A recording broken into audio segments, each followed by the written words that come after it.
Start. Oh, okay. Well, good evening, everybody, and thank you very much for joining Harif. My name is Lynn Julius, ably assisted by Lawrence here. I'm actually broadcasting from Tel Aviv tonight. So just a word of warning, in the unlikely event of a bomb siren, of a siren, obviously we will keep this running. We will leave this running. Going, but we will go for safe route. Yeah, absolutely. Anyway, just so welcome once again. Good evening. Harif, for those who don't know us, is the UK Association of Jews from the Middle East and North Africa. And our mission is to raise awareness of the history and culture of these Jews. We are a very small band of volunteers, and we've been running a Zoom program really from the start of the pandemic. We have a website, www.harif.org. If you would like to subscribe to our mailing list, all you have to do is go to our website and fill in the form there, and it's free, and you will receive login details to our Zoom events. We also have a sister news blog called Point of No Return, which is updated every day, and that you can access through our Harif website. Just click on news, and it has an archive of about 6,000 articles on all different aspects of Jews from the Middle East and North Africa. This session is being recorded, so you can catch up with any recordings you might have missed. And it'll be up on the Harif YouTube channel shortly. And that again is at the Harif website, www.harif.org. We hopefully will have a few questions posed to our presenter tonight, but because there are quite a few of you, please do type your question or your comment in the chat at the bottom of your screen. So on to tonight's topic. Well, we at Harif have sort of more or less started a tradition of exploring the sort of obscure recesses of the Sephardi world. We've had lectures on Jews in Indonesia, in Borneo, in Burma, or Myanmar, and Japan. And today we shall be looking at Jews in the Philippines. Well, Jews in the Philippines, you ask yourself. Well, I never knew there were Jews in the Philippines.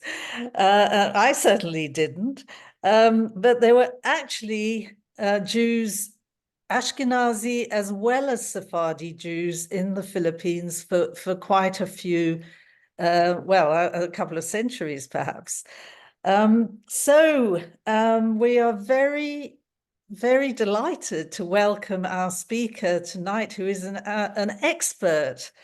He is William Gervais Clarence Smith, an emeritus professor from SOAS, that's the School of Oriental and African Studies at the University of London. He is a former chief editor of the Journal of Global History. He has obviously produced quite a few publications, and his latest work is a chapter on Jewish communities in modern Asia, which was put together by Rotem Kovner. He is he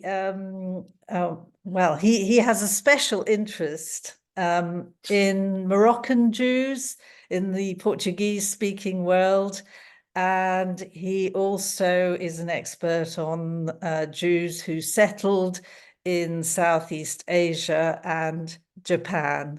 So without further ado, I'd like to welcome William Clarence Smith. And so over to you, William, for Jews of the Philippines. Thank you so much for joining us.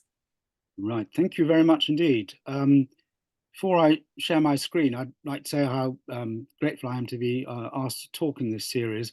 And I really hope to be able to pick your collective brains on this topic. I'm not myself of Jewish origin, and I've come to the topic through an interest in diasporas more widely. And in fact, I started working in the Philippines on Middle Easterners in general, Christian, Muslim, and Jewish. And this is a sort of outgrowth of that initial interest. Right, let me just see if I can, right. Everybody can see the screen, I hope now. Yes, good.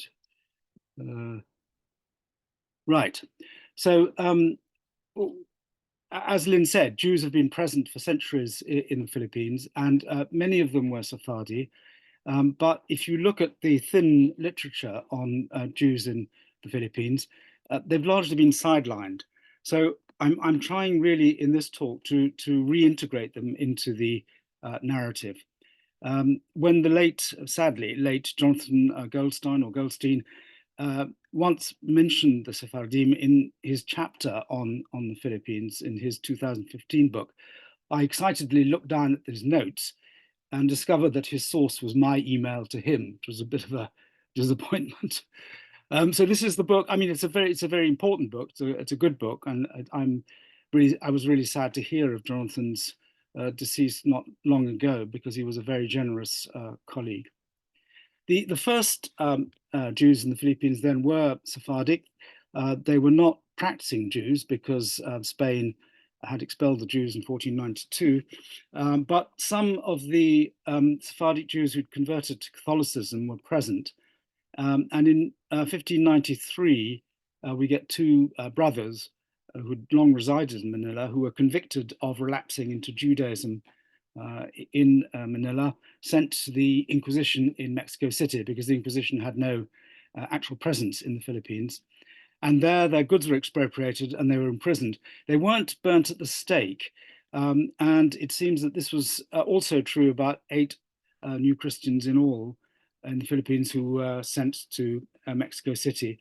The reason usually being that they were repentant, that they showed sufficient repentance. So this is Mexico, the palace of the Inquisition, and there's a plaque on the walls to the victims of the Holy Office. Now, the Inquisition lost its power largely in the 18th century in Spain and its colonies, and was finally abolished. It was abolished once in 1810, but reinstated and then finally abolished in 1834. And Spanish constraints on Jews slowly dwindled. Now, one should say that this was both unofficial and official. Jews were allowed to settle when they were still not meant to settle, and the law kind of followed more slowly afterwards. But in 1869, public freedom of religion was established. That is to say, you could have synagogues and you could publicly demonstrate your faith. And from the 1880s, one gets a rather strange phase in Spanish politics of a philo-Semitic policy, which was enthusiastically backed by King Alfonso the 12th, encouraging Sephardim to return to Spain, to their homeland in Spain. This happens occasionally in Spain. In fact, it's happening at the moment. There's a kind of one of these encouraging Sephardim to return is also taking place at the moment. This is Alfonso the 12th wearing a rather funny hat. And to what extent his own personal commitment really counted is not always easy to tell, but certainly having the king behind you was helpful. In this sort of climate of improving attitudes towards Jews, what you get in the Philippines initially is Jewish-owned firms, foreign firms, setting up branches, but usually appointing Gentiles to manage them, and yet sending family members from time to time to keep an eye on what was going on, to make reports. So one example, which I've done quite a lot of research, is the Samuel family, who founded Shell Oil, still a major southern sister in the oil world today. And the Samuels actually bought an estate to produce tapioca of all extraordinary things. And Marcus Samuel Jr., who was the main founder of the Shell Oil Company, visited the Philippines in 1873 and 1876, and his older brother Joseph Samuel was also there in the 1880s and developed a business importing Filipino cigars. The Rothschilds, another very famous family, obviously, had tobacco interests in the Philippines from the 1830s, which they ran through their Madrid agents, who were Jewish, but they employed mainly Catholic Basques in Manila. But again, within this usual pattern, they sent Nathan Rothschild's nephew, Maurice Worms, or Moritz Worms, on a great tour of Asia in 1841 to 42, and he spent a few months in Manila. I'm not quite sure which of the two brothers here is Maurice, but one of those was the one who went to send his reports, and he gave a very favorable report to London Rothschilds on the possibilities of the Philippines. So gradually you get a number of Western Jews settling in the Philippines from 1844 when Spanish regulations were loosened. These Western Jews, generally quite secular, quite culturally assimilated, very hard to say whether they're Ashkenazi or Sephardi in almost all cases. This one example was one that my PhD student, Wigan Salazar, worked on, from Frankfurt, Salibert, who was never, as far as I can make out, openly Jewish, but he was backed by a number of different Jewish firms in Europe, and his partner, Julius Heymann, was denounced as a Jew when he sought appointment as German consul in Manila. So we can see already another theme, which is that other Europeans, other Westerners, display anti-Semitism towards Jews settled in the Philippines.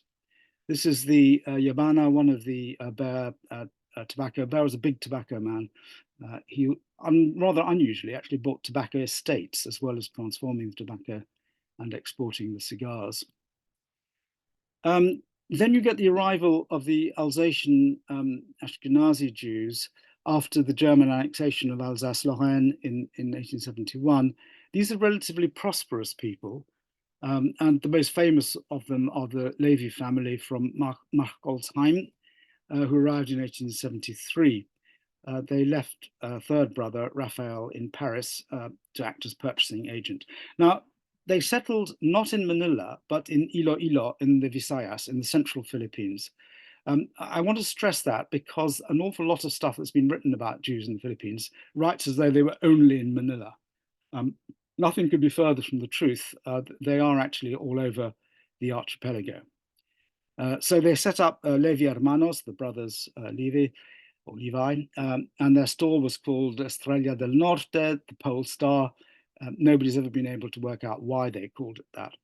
At some point, and I'm not being able to discover when, they did move their HQ to Manila, but they kept a very important set of interests in the central Philippines. So this is the Philippines from a map of my own, which I did on Syrians of all faiths in the Philippines. But you've got Manila on the southwest corner of the northern island of Luzon, and the Visayas are the cluster of islands in the center of the country.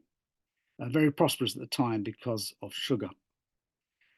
In 1888, Adolf Levi died of cholera in Manila, and at some point, I think just after that, his brother Charles returned to Paris, and they left three other Alsatian Jews, the brothers Vail, to manage their business in Asia. By this stage, they also moved out of, although in the process of moving out of the Philippines to settle elsewhere.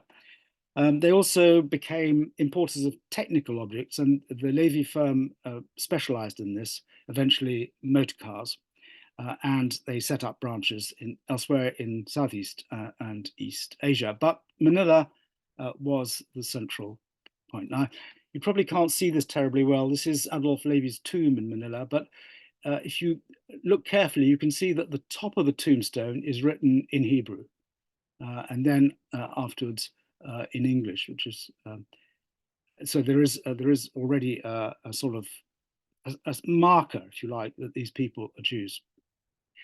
Other Alsatians then come to the Philippines, and about, well, a little under 50 Alsatian Jews were said to be in the colony by 1898, when Spanish rule ended.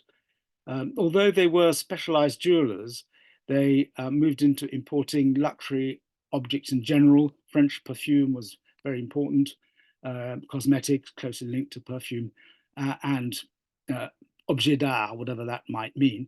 But also, and already we've got this sort of more technical side, the various types of instruments and chemical products. Now, one or two of these Alsatians were not traders. One very important one was Léon Goldenberg.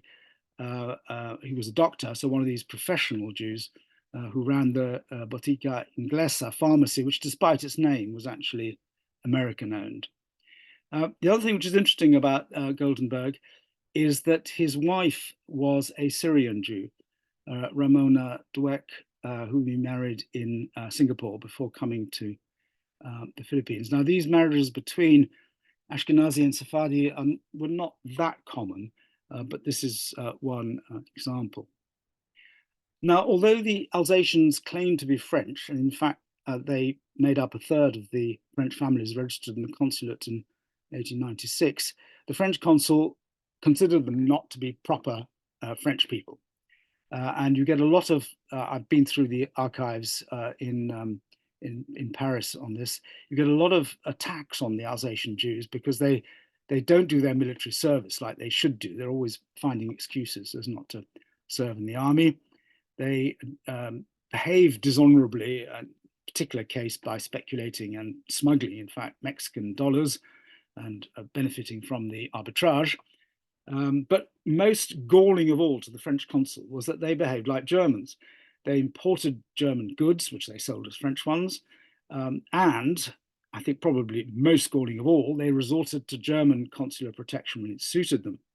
And in the archives, I've discovered papers from one Dreyfus traveling with German papers in 1892. Now, note that this is just before the Dreyfus affair shook France, I mean, really shook France in 1894 to 1906. And so a Dreyfus using German consular papers, I'm not sure whether this ever made the metropolitan press, but it would have been grist to the mill of the anti-Semitic French press. So this is covered to some extent in this book by Denis Nardin, which started off as a French thesis at the École des Hautes Études en Sciences Sociales. And it obviously doesn't focus specifically on the Alsatian Jews, but it's one of the topics that he covers. The arrival of the Alsatians also led to the faint beginnings of communal and religious Jewish life. It's written in almost everything that's ever published on the Jews in the Philippines that the Spanish were hostile to the Jews and prevented the emergence of a synagogue and of a cemetery. This may be so, but I'd really like to see the evidence. I've never actually seen any documentary evidence showing that the Spanish authorities or the Catholic Church overtly tried to stop the Jews from organizing themselves. And if anybody knows of any documents, I'd really like to see them. In any event, the officers of Levi Hermanos served to celebrate the high holy days, notably New Year's Day and the Day of Atonement. So this was a kind of compromise solution. This is the officers of, well, it's the shop actually, La Estrella del Norte in Escolta, which was the main shopping center in the town at that time. As for Jewish burials, they occurred in the British cemetery. This is quite a common phenomenon where you get small Jewish communities which don't have their own cemetery. For instance, I found this was the same in Lisbon, where the Estrela cemetery is where the earliest Jewish graves in Lisbon are. This British Protestant, in fact, well, British and Protestant should both be in inverted commas, opened in 1863. Unfortunately, the old gravestones have vanished. They were said to have been placed in the charge of a British committee, but nobody knows who they are or where they are, which is rather unfortunate. But descriptions show that there were gravestones marked with the Star of David in this cemetery before the Jews got their own cemetery. So this is Manila Memorial Park today, where the old British cemetery used to be. Now, the Ottoman Jews coming raises a number of problems. First of all, the Philo-Semitic policy, which I mentioned earlier, did not result in many Sephardim settling permanently in Spain. If anything, they used to come to Spain and then move on quite quickly to the Americas, either north or south. But it's possible that this policy had an impact on migration to the Spanish colonies. In other words, it became known in the Ottoman Empire and elsewhere that the Spaniards were now being nice to Jews, and but I'd love to find the evidence. I can't find any evidence for this, that they actually were encouraged to go to Spanish colonies because of this. In any event, the Ottoman Jews were generally more religiously observant, less culturally assimilated than the Western Jews. This is the Conde de Rascon, who was the main recruiter, so to speak, of Sephardim in the Ottoman Empire. He was Spanish minister to Istanbul. And there's some really interesting correspondence from him, actually, in the, what used to be the archives of the Ministry of Foreign Affairs in Madrid, which has sadly been closed. And I'm not quite sure where the documents have now been dispersed, probably to the historical, overseas historical archive. The other problem which I have with the early Ottomans in the Philippines is I'm not sure they really were Sephardic.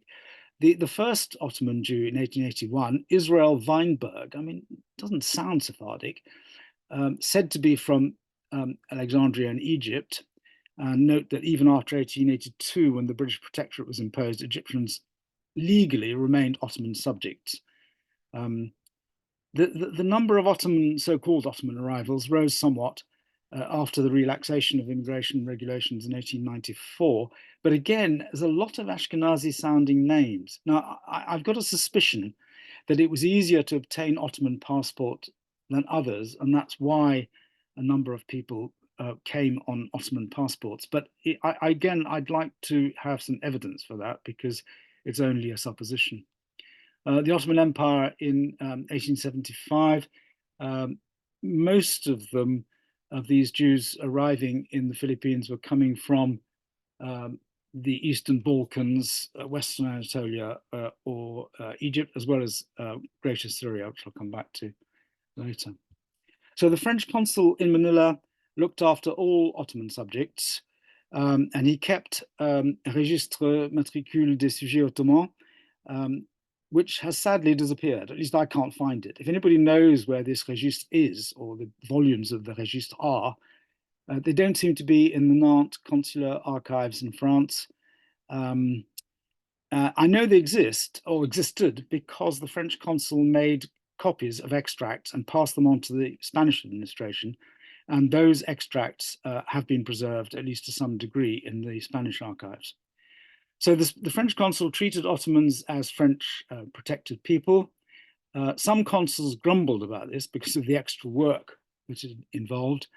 And the Quai d'Orsay was not happy with this at all. And Théodore Delcassé, in fact, ran a campaign to try and get these registers not kept in French consulates because he was afraid that Ottoman subjects would claim a right to come to France and to be paid to come to France by the French authorities. So it was a kind of rather tricky topic, this protection of Ottoman subjects, which was by no means clearly established, but to some extent depended on individual consuls. This is an Ottoman passport, and you'll notice that it's written in French on one side and in Ottoman Turkish on the other side. I've also seen a number of passports, though, in the Spanish archives where it's written entirely in Ottoman Turkish. So this was only one format that you could have. Then I have a real problem, which I really would like some help with, on a group of allegedly Turkish Israelites, 1896 to 98, entering the Philippines. About 15 young Jewish women, and there may well have been more because what remains of the Spanish archives is pretty hit and miss. They're usually single. I think in every case except one, they're single. They're in their 20s, and they're registered as seamstresses. Now, the word used for seamstress in Spanish varies a bit.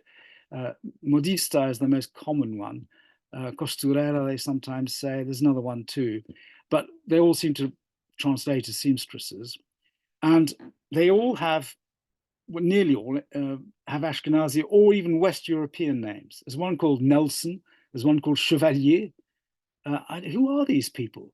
So my guess is, and it's again just a guess, that they may have been victims of the so-called white slave trade, Jewish sex trafficking rings, which we know were operating out of Istanbul at this time, and sending usually Ashkenazi girls to Latin America, for instance, to act as prostitutes. But having said that, I can't find any evidence in the Spanish sources that the Spanish authorities saw or even all the Catholic sources saw a problem of prostitution. So perhaps they were seamstresses.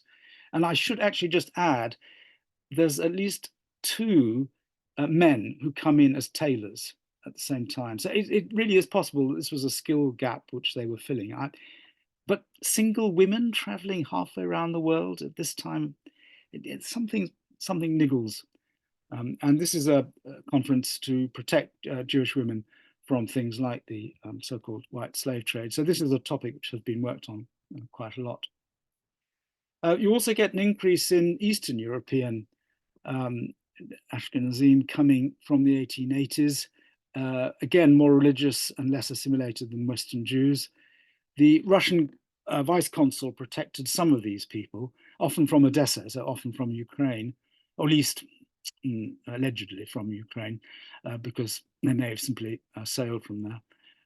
And I picked this one example of a Polish peddler because the easiest people to get information about are the people who are relatively well off.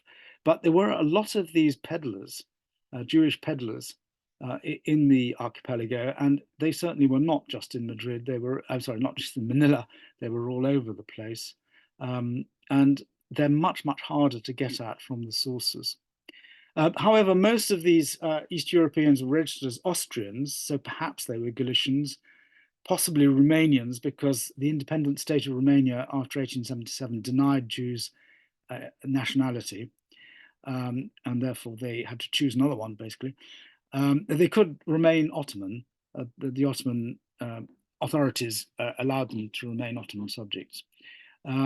One that we know quite a lot about, Abraham Grimberg from Romania, who was in the Philippines from about 1880, and then the family returned to British territories, Singapore. He was actually a British subject, but then people acquire papers at various points in their travels. This is a member of the Grimberg family immigrating into Mexico in 1928, but I'm not necessarily sure they're related. The interesting thing is that the birthplace here is given as Russia, i.e. the Russian Empire, not Romania. Once the United States takes over as the colonial power in 1898, you get a new group of Jews coming in, quite a few US servicemen who stay after their discharge. So Jacob Rosenthal is one of them. And these may be some of those who are recorded as being petty traders in the provinces. At the opposite end of the scale, Emil or Emmanuel Bachrach, born in Russia, the Russian Empire, arrived from the United States in 1901, and he was not in the military. So this is a different stream. This is people who come as traders. Like many of the Jews in the Philippines, he married a Catholic, although in his case, a Catholic American, not a Catholic Filipina. And he became probably the wealthiest Jew in the Philippines, particularly through importing automobiles or cars. And he gave quite a lot to Jewish causes. Here he is sitting on one of his imported cars. This is from Manila Nostalgia, which is a wonderful website with loads of photos. The Alsatian Jews stay under the Americans, and in fact, new families arrive, and they do really quite well. By 1902, they're half of the French families registered at the French consulate. Levi Hermanos is run from Paris, and another Alsatian Jew, Leopold Kahn, became the manager in Manila from 1909.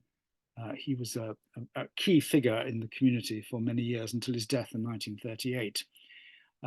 And they branched out into more sort of kind of, on the whole, rather sort of modern manufactured products. Cars, very important for them, but also things like machines to make cigarettes. Tobacco is a really major product of the Philippines, and so the tobacco industry is one of the earliest forms of manufacturing in the colony.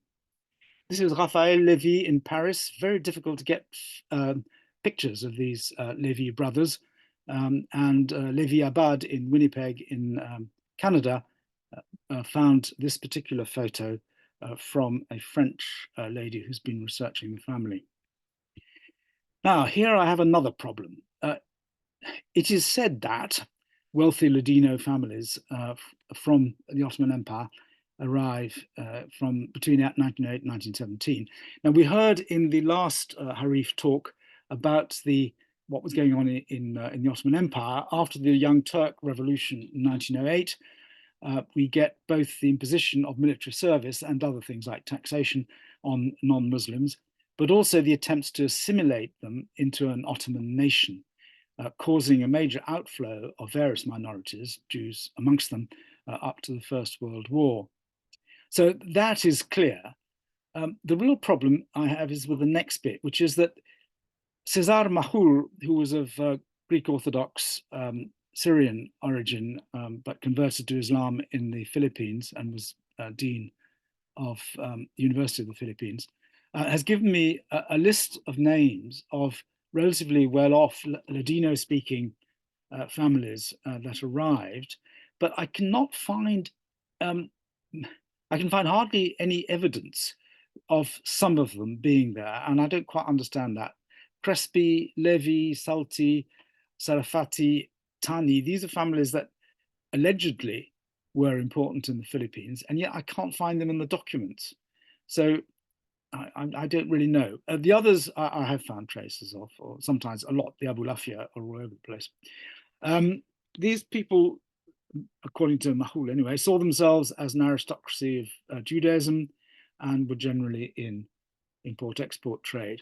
This is a Salonika Ladino family in the 1930s. Salonika was a kind of major, by then, of course, in Greece, as Thessaloniki, a major source of these families.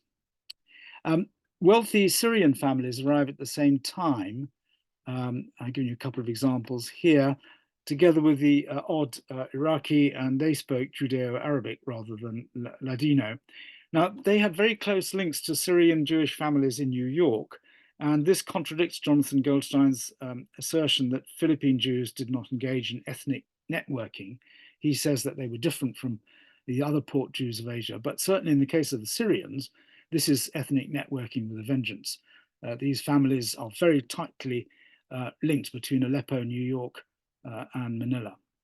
They specialize in embroidery exports to the United States, benefiting from favorable tariffs decreed in 1909, 10 years after the cession of the Philippines to the United States. Here are some Filipinas embroidering, and of course what lies behind the success of Filipino embroidery exports is the Catholic nuns who taught generations of Filipinas how to embroider and how to make lace. For some odd reason though, embroidery takes off, but lace doesn't, and that's another thing I don't understand. Under the United States, there's still a certain amount of anti-Semitism. Just give one anecdote that the Manila Jockey Club frowned pointedly on Jews, according to one source, but it didn't exclude them. So it's a kind of halfway house. The German community again exhibits its anti-Semitism by disapproving of a consular appointment being given to a Jew. Note that this is again a position in the Visayas, in the central Philippines, not in Manila. Here's the Manila Jockey Club, one of the oldest in Asia, founded in 1867, and very much an elite organization particularly for the most wealthy Americans. Jewish religious life remains rather shadowy in this early American period. We get prayer groups in private houses, rented halls. We get the offices of Levi Hermanos continuing to be used for high holy days. And we get parents taking their children to, male children to Hong Kong to be circumcised. So I think there's a certain amount of also of going to other centers in Asia to get married. I've come across some references to that. At the same time, you're also getting a certain assimilation process, with Alsatian and Ladino Jews most likely to marry local women and converting to, well, often it was their children. Well, their children would always be brought up as Catholics, as that's a requirement of the Catholic Church, and their children would blend into the Spanish-speaking social elite. Other Jews try to assimilate more into US culture, often trying to get US citizenship and right to emigrate to the United States. This is Leopold Kahn, the manager of the Levi Hermanos. Interestingly, he married this lady's sister first, and she died, and he married the sister secondly. Again, all his children were brought up as Catholics, and Leopold Kahn himself converted on his deathbed. And much to the fury of some people in the Jewish community, he was actually laid out in state as a papal knight. Now, the World War had a curious and rather unexpected effect on Jews, in as much as the United States, of course, entered the World War quite late, the First World War, in April 1917. And at that stage, the assets of aliens with Austrian or German nationality were seized. Some of them were interned, and a few were deported to the United States. And at least one of these deportees was Jewish, presumably a German national, though it's not actually stated. And he was only authorized to return to the Philippines in August 1919. However, another Jew, an Alsatian, who was suspected of pro-German sympathies, was protected because he'd had the savviness to acquire American nationality beforehand. These are interned Germans in the United States during World War I. How many Jews there were, I'd need to check the Wigan-Salazar's thesis to get some sense of how many Jews were included amongst these internees. Now, the United States never declared war on the Ottoman Empire during the First World War, despite the French and the British pushing them to do so. But all Ottoman subjects were classed as allies of enemy. Strange phrase, but that was the bureaucratic phrase. And they were administratively harassed. And this led to one Turkish Jew born in Izmir to change his nationality. It didn't stop the United States from suspecting him, but it protected him from harassment.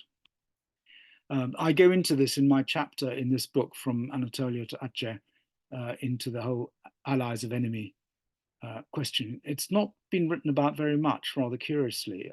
It affected, in the United States itself, it affected Armenians who had Ottoman nationality and who were absolutely incensed at being harassed as Turkish nationals, despite their hatred of the Ottoman Empire.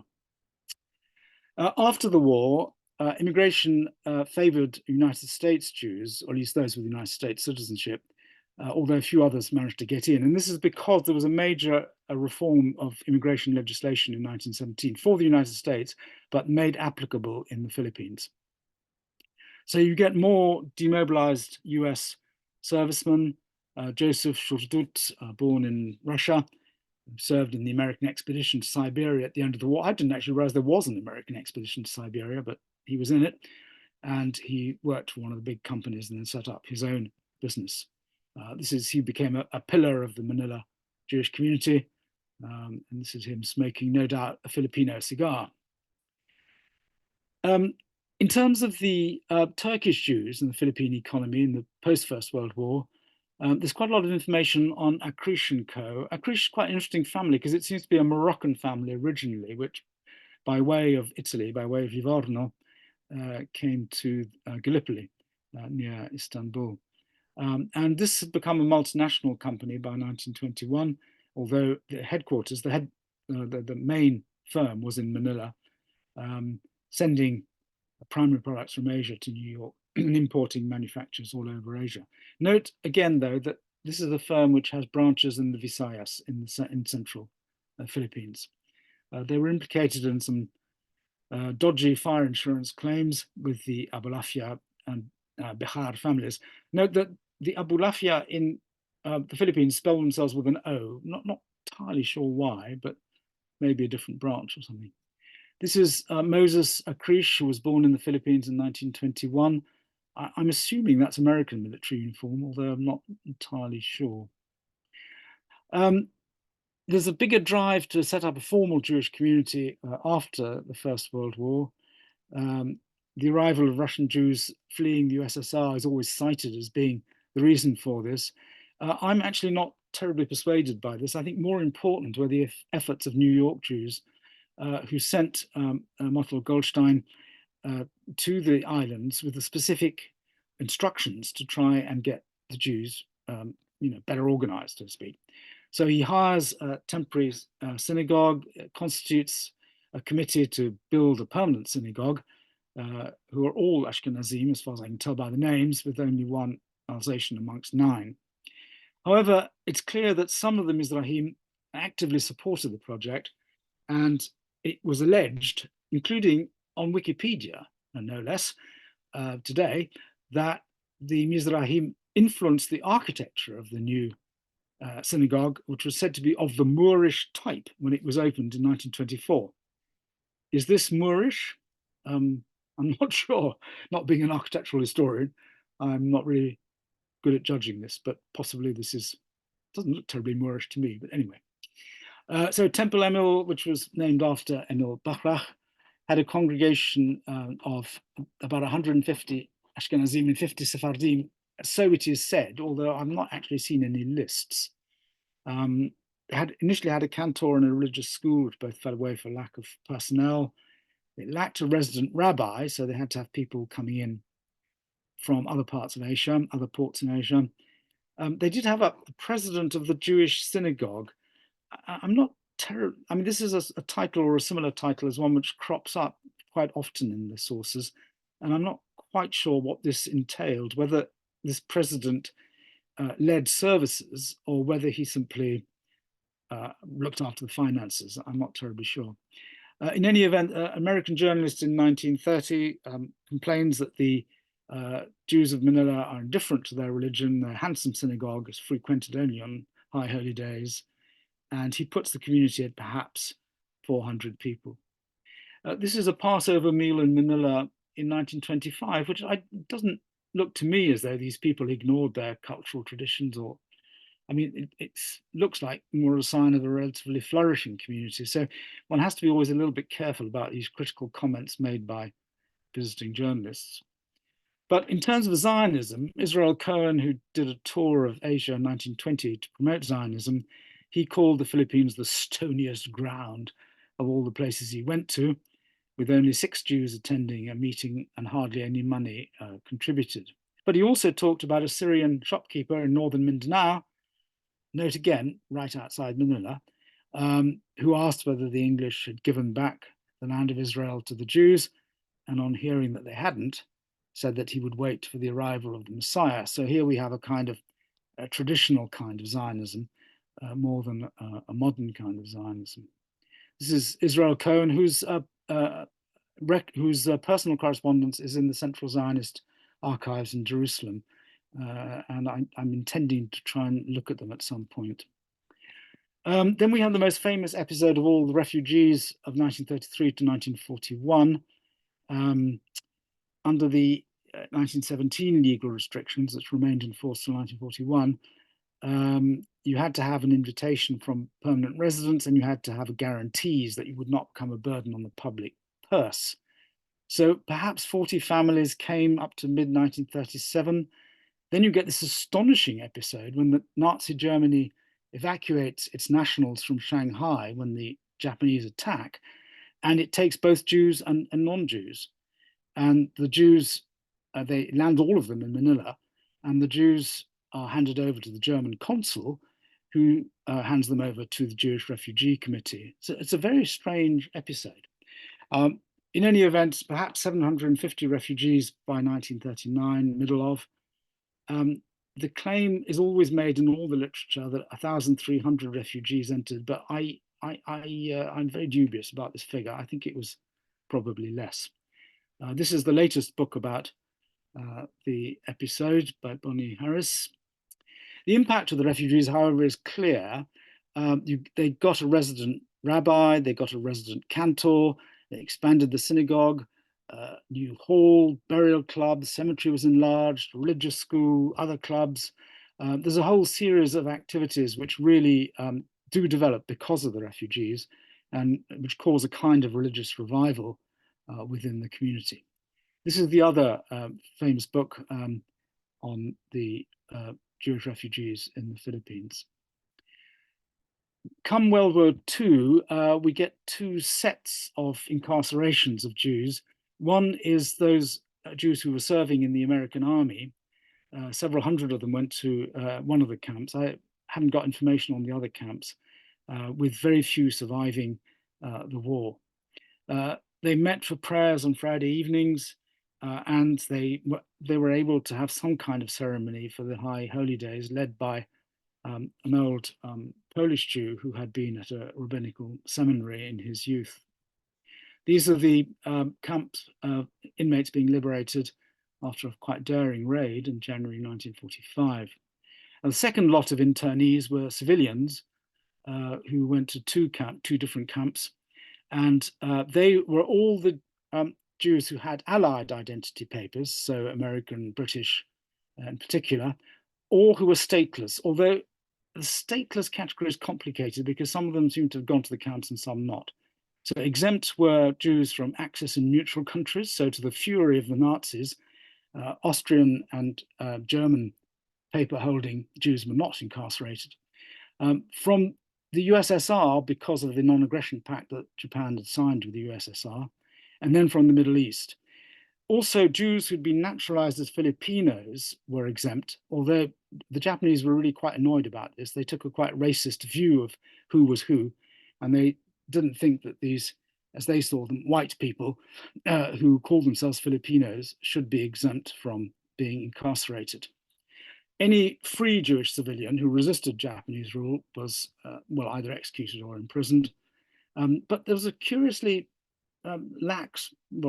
curiously generous system in a way that civilian detainees were allowed to go to synagogue for high holy days and for things like bar mitzvahs, which I was quite surprised about. This continued as long as the civilian camps were under civilian Japanese control. Once the army takes over in February 1944, it's very much tightened up. This is the university camp, which is a strange use of a university, turn it into a concentration camp. So the free Jews were allowed to practice their religion, and they come up against some anti-Semitism as the US blockade. The Japanese made the huge mistake when they attacked Pearl Harbor. They made the huge mistake of not destroying American submarines. And as a result, they were quickly under blockade. And so you get protests about Jewish profiteering, but the Japanese don't pick up on this, and they don't pick up on Nazi calls to treat the Jews, free Jews, differently. When the synagogue's taken over by the army, it's essentially because of the war. It's taken over as an ammunition dump, not as an anti-Jewish measure. Both the synagogue itself and the hall were destroyed in the Battle of Manila, in which nearly 80 Jews are recorded as dying, and many more, of course, were wounded. Manila, why the Japanese fought in Manila is completely incomprehensible. They'd clearly lost, but they fought street by street. And it was one of the most destroyed cities in the world in 1945. This is central Manila in ruins in 1945. It's been compared to Warsaw in terms of the extent of the destruction. Then quickly on the post-Second World War, which I know much less about, you get a few new Jewish arrivals, but they are birds of passage who move on. So the community basically falls to about a quarter by the early 1970s as Jews emigrate, especially to the United States, also to Australia, and to a certain extent to Israel. As a result, the proportion of Sephardim within the community grows as Aleppan Syrians from New York, who remember had already been present before, became much greater. And they move out of embroidery into all sorts of textiles, including synthetic textiles. I put down a few of the families. Picciotto, which is a Livorno family originally, but established in Aleppo. Nassar were linked to the earlier family, Mizrahim. They were nephews of the Mizrahim who'd been there before. and then 2 new families, the Baraka and the Malka, who the Malka definitely still there. The Syrians are quite a closed sub-community in terms of marriage, and they were very religiously orthodox and likely to try to keep a kosher household, although that is really quite difficult. This is Yossi Nasser, the most recent in the dynasty, running Gelmart Industries. And then we get the move to a new synagogue in booming Makati district to the southeast of central Manila. 2 Syrian families, the major local donors, and they get money from the Safra family, who are big bankers in Lebanon and Brazil. How they manage that, I don't know. I've not understood that. But as a result, the new synagogue is the House of Jacob, in honor of Jacob Safra, who died in 1963, I think. And it's agreed that because the Syrians have produced the funds, the new synagogue will be Orthodox Sephardi of Aleppo ritual. New synagogue completed in 1982. But then you get an influx of Chabad, Hasidic, Ashkenazi from about the beginning of the 2010s. And by 2019, there are 5 Chabad houses in the Philippines, all over the Philippines. Again, no, not just in Manila. Central ones in Manila, but they're all over the Philippines. And then you get extraordinarily divergent estimates of the numbers of Jews in the country in 2019, from 700 to 4,000. I mean, I think 700 is far more likely. This is the new synagogue in Makati. You can see Makati is the new business district. And this is the interior of the new synagogue. So what I've really tried to push in this presentation is that although a lot of what I've said is about Ashkenazi Jews, I want to show that there's also a Sephardi history here, and that this Sephardi history essentially concerns Middle Eastern Jews. And these are the ones, of course, that Harif focuses on. Thank you. Now, stop. There we go. Well, thank you so much for that wonderful presentation. We're very grateful that that you've covered Sephardi Jews. They don't merit just a footnote in a book. Obviously, there's quite a lot to say about them, but that was extremely informative and full of detail. And it would be great to watch the recording and sort of absorb all the information. So thank you very much for that. So very interesting. You mentioned the, by the way, everybody, please do write your comments or your questions in the chat. But while we're waiting for that, you mentioned Weinberg from Alexandria. I don't think it was unusual for there to be Ashkenazim in Egypt at the turn of the century. Obviously, they were mostly refugees fleeing the pogroms in Ukraine and Russia. So I suppose they just sort of went on to pastures new after Egypt. Yeah. And then let's have a look at the questions. Sorry, there was one about just a minute. Which one do you want to read? So Jay Prosser says his family knew the Grimbergs in Singapore, and I think he had a question about Filipino women converting to Judaism as opposed to the men converting to Catholicism. Do you know of any such women? Well, the only ones I know about are very recent. Jonathan Goldstein spoke about Filipino women undergoing a rigorous conservative rabbinical conversion. I'm not quite sure what this means.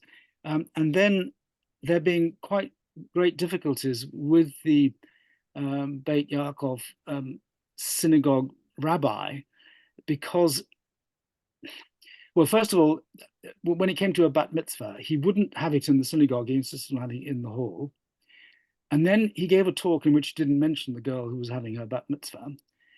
and yet he did preside over it. So I think what Jonathan was saying was that there was a considerable amount of confusion, basically, as to whether or not such conversions were legitimate or valid or what have you. But and that dates from the 2010s, though. So what I find really quite striking is that in the historical period, all I can see is the marrying Catholic women, the Catholic women insisting that their children be brought up as Catholics, and the husband sometimes converting as well. And this strikes me as being very different from Japan, because in Japan, I've seen quite a lot of Japanese women converting to Judaism from quite early on. If you look at the POWs from the Russo-Japanese War who were taken to Japan, quite a lot of them married Japanese women, and quite a lot of those women converted and brought their children up as Jews and tried to keep a kosher household.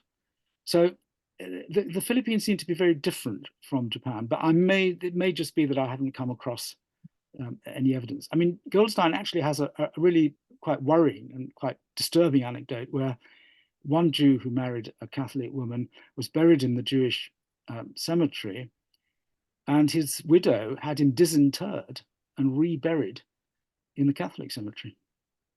Gosh. But Jay says in Singapore, Chinese women were converted to Judaism from at least the 1960s. So that was obviously very similar to the situation in Japan. Mm. Yeah.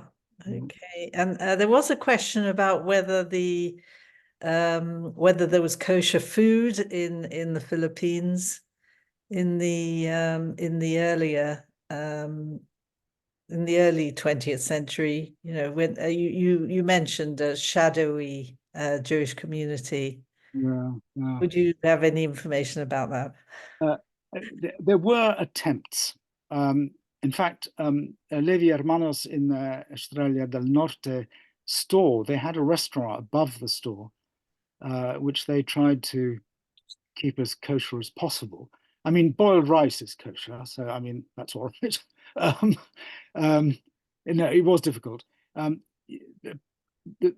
Jews visiting would bring foods with them sometimes, and so you would keep them for special occasions or something. But to keep a rigorously kosher household was incredibly difficult. Mm. That said, from the interwar years, there was this Iraqi Jew, Abudi Perez, who acted as ritual slaughterer and who developed his herd of sheep. He had several dozen sheep near Manila, in the north of Manila, and he would slaughter them, and so that meat was acceptable. Yes, yeah. So there were attempts to locally source, but it was really quite difficult. Right. Very interesting. And you mentioned that the mysterious 15 seamstresses, or we don't really know what they were, but that actually recalls another lecture we had about Jews of the Amazon, where there was definitely a sex trafficking ring of Ashkenazi Jewish women sent over to the Amazon ostensibly to find Jewish husbands, but of course they got caught up in this prostitution racket. So I'm wondering whether that could be a similar situation. Yeah. I'd love to know. Yeah. I'd have expected that the Spanish police, they had a system of what do they call them? I've forgotten. Sort of neighborhood police, basically. I'd have expected them to raise it, but perhaps I haven't looked at the right documents. Okay, yes, Karen wants to ask a question. Yes. Yitzhak. Okay. Yitzhak, you hear me? yes, Yes. you can. 3 points. The Spanish connection in about 1881 is very far-fetched. So the official process had not started then. So it's hard to see consular officials being involved in that. It's more since the beginning of the 20th century, after 1924, but started even before World War I. It's kind of precarious about Ottoman Jews then coming. They obviously came, but most were Ashkenazim. Like you had a lot of Ashkenazim from Port Said or Alexandria. So it's a new place for commerce. So it's illogical. In terms of the women, that sounds like forced prostitution. Yeah, the only way you can cross-reference, if possible, is to see from the Ashkenazi community in Istanbul if they were listed, which I highly doubt, or if they probably didn't have families, but you might have had families buried as Ashkenazim in Istanbul. Okay, but it sounds like it's forced prostitution because it was a much larger phenomenon than we realized. In most Jewish centers throughout the world, there were about 2,000 women at least in forced prostitution. Since the end of the 19th century, even until World War II, it was a sly network. So Istanbul was part of the axis. It wasn't the center. But what's deceptive is Sephardic women were in prostitution, but in private homes. Ashkenazi women were trafficked, and they were in brothels. So you had them in Salonika, you had them in Jerusalem, you had them all over the world, in Alexandria, etc. And it's a fascinating topic. You opened up a lot of things. The Sephardi, Mizrahim, etc., a lot of times fall under the cracks. Obviously, they wanted to be more obsolete. They were active in business. They were more private. They didn't want to take leadership roles. And so obviously today they do. You showed today the few Chalabis there are benefactors.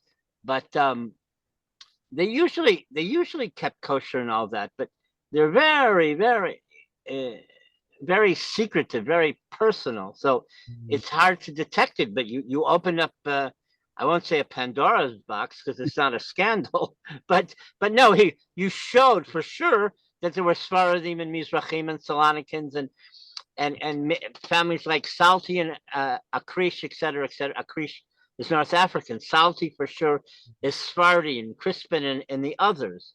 And so, but you have the Aleppoans who come into the Far East in the Japanese domain. So you're pointing to a lot of things. We don't know enough, for everything I know, I hardly, it's all this is a revelation. Send me your email also. And very fascinating, but I think you can't look at them as one block or entity. Obviously, you only have the fragments, and you're not, as you said, you're not going to find them in Nantes and in French consular records, but you found them. And I doubt that you can find them in Catholic records. You're not going to find those same families and Inquisition records from Manila. I mean, it's like it's a goose chase, and you're not going to find them in Spanish consular records. That's all. Thank you. That's Yes. wonderful. Yes. On the 1881 philo-Semitism, there's been quite a lot written about this in Spanish, and it's very hard to assess it. There was a Dr. Angel Pulido who was extremely active in this cause, but what I found more striking was the Conde de Rascon, because his diplomatic missives from Istanbul when he was Minister of Spain are they're extraordinary, because he became obsessed by this. He wasn't himself Jewish, as far as I know. He became obsessed by this idea of bringing the Sephardim back home. Now, it's true that he came up against a lot of opposition in Spain. And in particular, there were various movements to try and get the 1492 expulsion order rescinded. None of these succeeded. And in fact, the 1492 expulsion order was only rescinded in 1968, which is really quite surprising. So I agree that the 1881 movement, it can be exaggerated in its strength. There were people who were very, very fiercely in favor of it. But if you were an Ottoman Jew looking at this, you'd say, yeah, these guys really want us to come, but what about the other guys? Right? So I think that's true. Thank you very much for all the forced prostitution stuff. I really do need to look into that more. But the the idea that it was Ashkenazi women who went into brothels, that makes a lot of sense. Yeah. Thank you. Gosh. Oh, thank you. Gail asked if the Syrian lady, what was her name? Ramonda Ramona. Dweck. Yes, whether she was related to Rabbi Dweck in London, and quite possibly that. But apparently there are so many Dwecks, and not necessarily related to each other. So we don't know that. Perhaps we should ask. Anyway, I was intrigued by what you said about the American POWs. That you said that not many of them survived the war. Why was that? Conditions in the camps were absolutely dreadful. The civilian camps were much better, partly because the civilian camps were under civilian Japanese up to February 44. But the military camps were horrible. It was disease, malnutrition. They were, and remember, the Philippines were under American blockade, so there wasn't enough food for the Japanese army. And so, I suppose the idea was they were damned if they were going to give it to prisoners of war.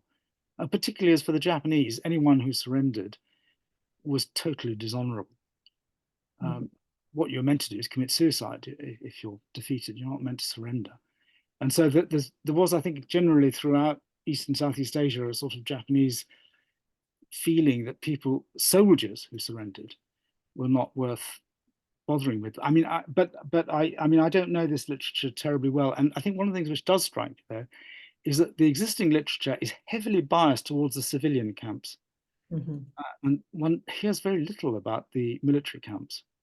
And I don't quite know why there's such an imbalance in the writings. But you say the Jews didn't do too badly during the war, certainly in the Japanese, when they were interned by the Japanese. Well, it became much worse from February 44. The food situation became much worse. Even the free Jews outside the camps, the food situation was terrible. And in a way, they made a terrible mistake, which was they came to Manila for safety. But actually, what they should have done is dispersed into the countryside where they could get something to eat and where they wouldn't fall victim to the battle for Manila. So, it was an understandable mistake. But so every category of Jew suffered terribly at the end of the war, but then so did every category of Filipino. And indeed, arguably, every category of Japanese as well. It was just a nightmare. The question which at the back of my mind is, why didn't the Japanese surrender? People say the Japanese never surrendered, but that's not true. They surrendered in Burma. Very large numbers of Japanese troops surrendered in Burma. It seems to depend on the local military command and the decisions that they make. But it was a crazy, crazy decision to go on fighting. Right. Interesting that the Syrian Jews who first arrived in New York established links with the Philippines quite early on, because I understand they were importing sort of Philippine napkins and sort of that sort of thing, sheets or whatever. That is fascinating. Why they would pick on the Philippines is a question. Well, the Syrians, not just the Jews, also the Christians in New York, specialized in embroidered materials. So it wasn't just any napkin or handkerchief or a lot of underwear. Underwear was a big thing. It was embroidered. And so they concentrated on places which had major traditions of embroidery.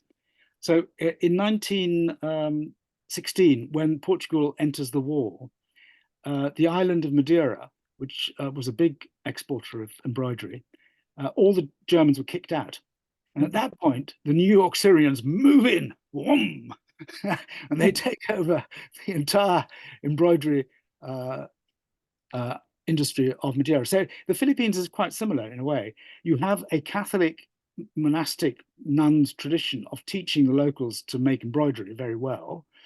And then you have special arrangements in 1909, which mean that whereas Italian and Portuguese and other embroideries pay a full tariff in the United States, the Philippines embroidery pays a lower tariff. It's quite a big difference. It really makes quite a substantial difference.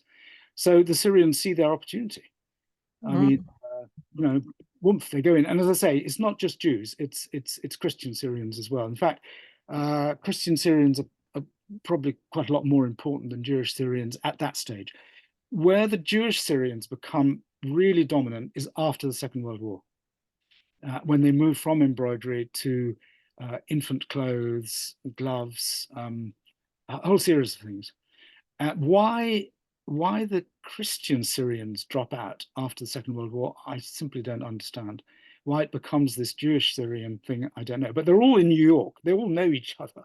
They all talk to each other, you know. So they talk to each other, but they won't intermarry. But they won't. I mean, so it's the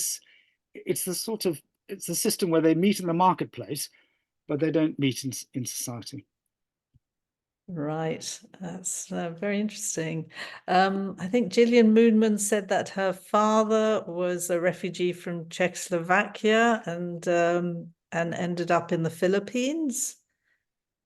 Sorry, I just can't find the question. Sweetie, I don't know what you You see Gillian's comment there? Yeah. Yeah, there we go. My late father Yes. mentioned an uncle. So sorry, it's not her father. It's her uncle, who was a pediatrician who fled the Nazis from Czechoslovakia, went to the Philippines and was killed by the Japanese. Yeah.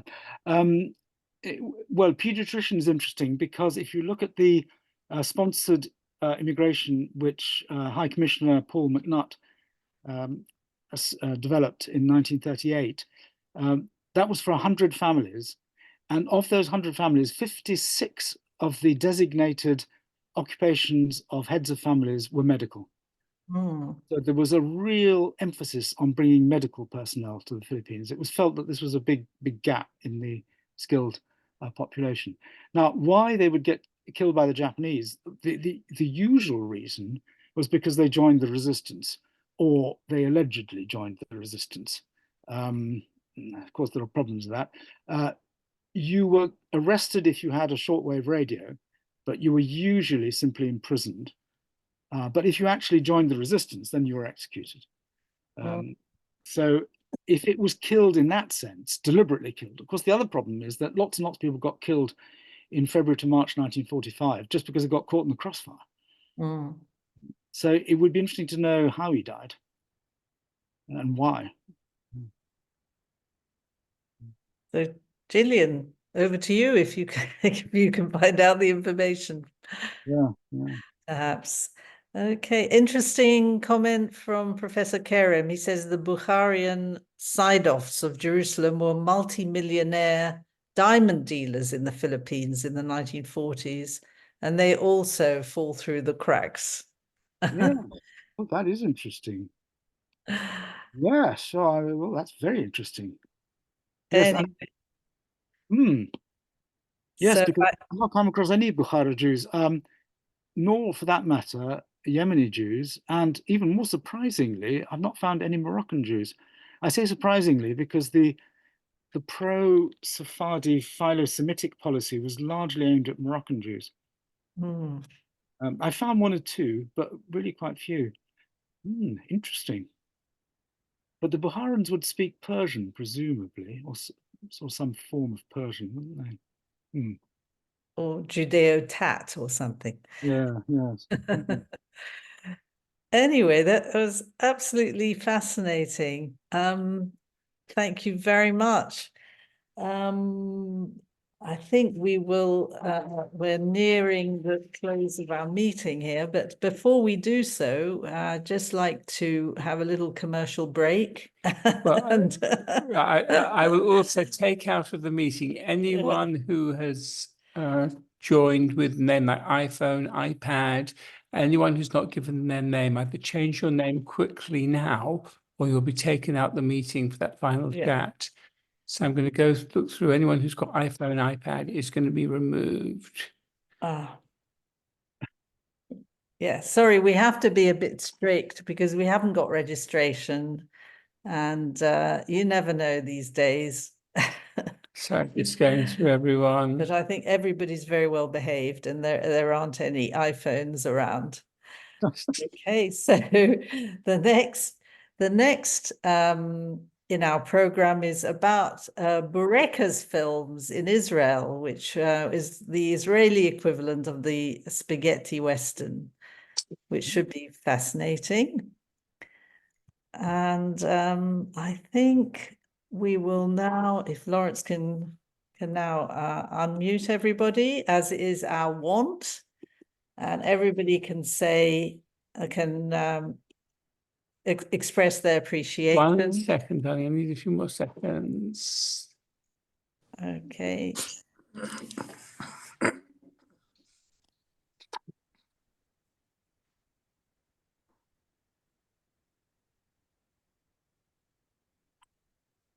Stop sharing. Okay, I can Right, see. can you just wait 1 minute, everybody? I just need to do a couple of things. Right. Okay, spotlight So removed. before everybody speaks, I just want to express my appreciation to William Clarence Smith for an absolutely fascinating talk. I'm sure you will second me, won't you, Holly? Yes, I will, William. Thank you so much for this fascinating presentation on the Philippines. And Lynn and Lawrence, as always, thank you so much. Stay well, stay safe, and get home safely from Israel. Thank you, Thanks. Holly. Thank you for your vote of thanks. Right, and I can see questions in the chat about the recording. There will be one available in a couple of hours' time on the Harif website. Depends how quick the download is here. And if we get any rocket alerts, which we fortunately haven't had since we've been here. There was one 20 minutes after us in Siderot, and Gideon had one in Netivot today, but we've been okay. Is there anyone else who wants to say anything? Thank you, Holly. Thank you very much. Thank you, Lynn and Judas Oh, for thank you, Joe. the presentation again. It's very informative. I knew somebody who came to Los Angeles that they lived in the Philippines, you know, in the late 50s and 60s, but you know, they passed away here, and but some also one originally Iraqi who was married to an Israeli who was there. Yeah. Fascinating topic about the Jews all over the world, how they spread, how they find homes and all over, and they contribute to the society that they live in. Yeah, Thank you. absolutely. Yes. Thank you, Joe. The Iraqi thing is interesting. There's a question in the chat about Iraqis. And I have to say that I should perhaps have mentioned that I'm very perplexed why Iraqi Jews were so important in Indonesia, in Borneo, North Borneo, in China, obviously, in India, in Burma, extremely important in Burma. And yet there are quite few of them in the Philippines, quite few of them in Japan.